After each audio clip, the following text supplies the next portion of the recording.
Tiwi kua pōhiritia te tāhuhuranga pū hō o te wānanga o Aotearoa, a Jim Mather ki tōna tūranga hō, ki roto i te wānanga nui rawa o tēnei whenua.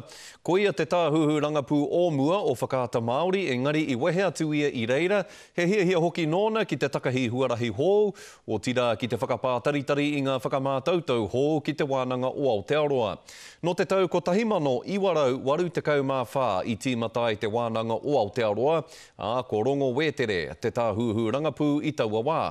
Ko tahi rau e rua te kau o na pekanga putanoa i te motu i Naianei, ka eke a Mather ki te tūranga o Bentham Ohia, a hākoa te tokomaha o ngā tauira i whakahē. Nā reira, kei te ao mātauranga a Jim Mather i Naianei e kōkiri kaupapa ana hei oranga mo tērā rāngai.